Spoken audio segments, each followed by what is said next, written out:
2024 का लोकसभा चुनाव मनुवादी विचारधारा के खिलाफ लड़ाई। नागपुर में सत्ता पक्ष पर जमकर बरसे मल्लिकार्जुन खड़गे। कांग्रेस अध्यक्ष मल्लिकार्जुन खड़गे ने रविवार को कहा कि 2024 का लोकसभा चुनाव प्रधानमंत्री नरेंद्र मोदी के खिलाफ नहीं बल्कि सत्तारूढ़ सरकार की मनुवादी विचारधारा के खिलाफ लड़ाई है। नागपुर लोकसभा सीट से केंद्रीय मंत्री और भाजपा के कद्दावर नेता नितिन गडकरी के खिलाफ कांग्रेस उम्मीदवार विकास ठाकरे के लिए एक चुनावी रैली को संबोधित करते हुए खड़गे ने कहा कि कांग्रेस बाबा साहेब अम्बेडकर के संविधान को बचाने के लिए लड़ रही है, जो 140 करोड़ भारतीयों के अधिकारों की रक्षा करता है।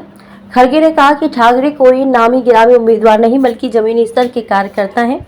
उन्हें मनुवादी विचारधारा को हराने के लिए चुना गया है।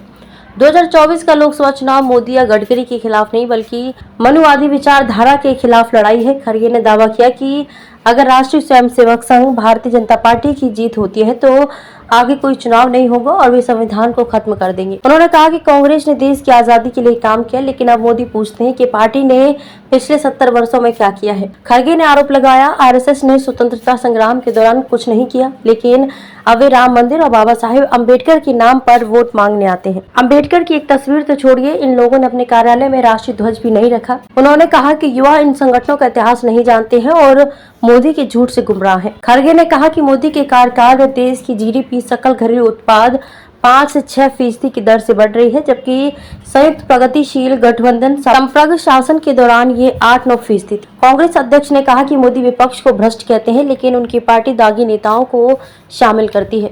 भाजपा एक ऐसी लॉन्ड्री है जहां भ्रष्टों को मोदी शामिल करते हैं, अमित शाह उन्हें धोने के लिए डालते हैं और गडकरी उन्हें क्लीन चिट देते हैं। उन्होंने कहा कि महात्मा गांधी, पंडित जवाहरलाल नेहरू और डॉक्टर अम्बेडकर के प्रयासों से संविधान बनने के बाद लोगों को वोट देने का अधिकार मिला। खड़गे ने कहा कि कांग्रेस का घोषणा पत्र सर्वसमावेशी है और इसमें गरीबों, पिछड़ों, किसानों और समाज के सभी वर्गों का ख्याल रखा गया है। कांग्रेस नेता ने कहा कि मोदी धर्म और राजनीति का घालमेल कर रहे हैं तथा 22 जनवरी को अयोध्या में राम मंदिर की प्राण प्रतिष्ठा के निमंत्रण को अस्वीकार करने के लिए कांग्रेस पर हमला कर रहे हैं। खड़गे ने कहा कि सिर्फ उन्हें और सोनिया गांधी को आमंत्रित किया गया। खड़गे ने सवाल किया कि मोदी कहते हैं कि हम राम के खिलाफ हैं क्योंकि हम प्राण प्रतिष्ठा में शामिल नहीं हुए। मैं उनसे पूछना चाहता हूं कि क्या मेरे लोगों को मंदिरों और स्कूलों में प्रवेश है? आपके शासन में यही व्यवस्था है। मैं अकेले कैसे जा सकता हूं जब दलित, पिछड़ों और गरीबों को अनुमति नहीं है?